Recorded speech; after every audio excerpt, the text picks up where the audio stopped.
This open water was not here this morning when folks headed out onto the ice, but a barge came through, the winds picked up, and the ice broke, stranding almost a dozen people out on the Bay of Green Bay. Eagle 3 is in the air. They will only be able to help us with visual contact. Initially, however, authorities didn't know how many people were stuck out on the ice.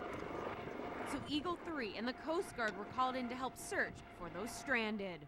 Upon their visuals, we ended up finding multiple groups, ATVs, snowmobiles, people walking on the ice. And that's when we called in additional resources. Those additional resources included local firefighters and special cold water gear with ropes and boats.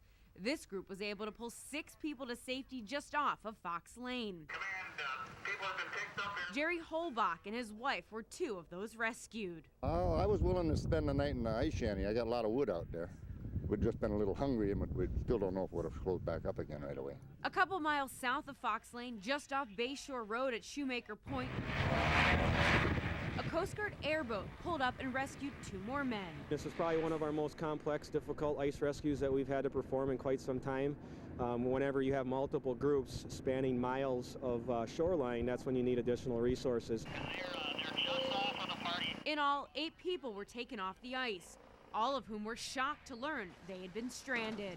We started heading towards shore. We saw all open water, and we went as far as we could up towards Sturgeon Bay, and it was just too far open. It's just the way it is. It just happens. Part of fishing. While those stranded may consider their situation just part of fishing, authorities take this seriously, and they're just pleased the rescue operation ran smoothly and no one was hurt. We're very, very fortunate that we had everybody get off the ice safely. In Door County, Emily Matesic, Action.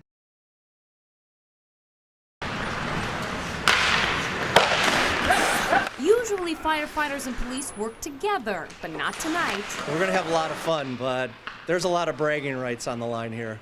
It's Green Bay area fire rescue versus law enforcement on the ice. Members of Green Bay Metro, De Pere and Kaukauna Fire, Escanaba and Ashwaubenon Public Safety, Door County EMS, U.S. Coast Guard, Green Bay and De Pere Police, and the Wisconsin Department of Corrections all laced up. They're a great bunch of guys. Been doing it for a while. It's the first time the teams have played each other in their own complete game. They've faced off in the past in between periods at Gamblers games at the Resch Center. The last one ended in a 1-1 tie, and that was completely unsatisfying.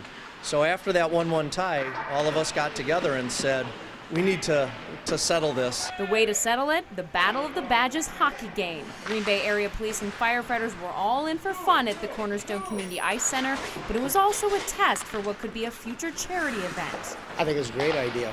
I mean, that's what it's all about. And the competition? It is decidedly fierce.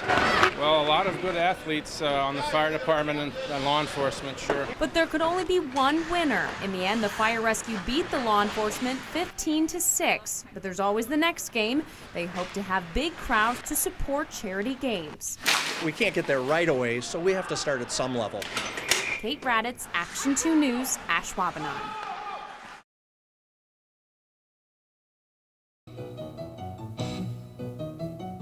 When you drive by Lenny Rule's home, I've always loved the lights and everything about the holidays. It's time to turn off your lights, turn on your radio. We brought popcorn, had some hot chocolate, and enjoy the show.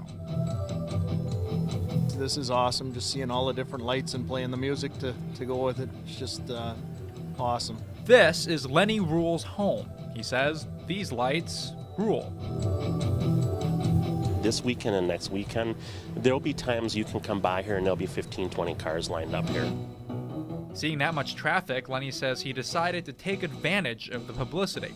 With a display of this size and the amount of traffic it can generate, you know, why not put a donation box out there and benefit somebody? We appreciate the effort that he put into it, and if he's looking for a little donation to the Children's Hospital, that's the least we can do, especially during Christmas.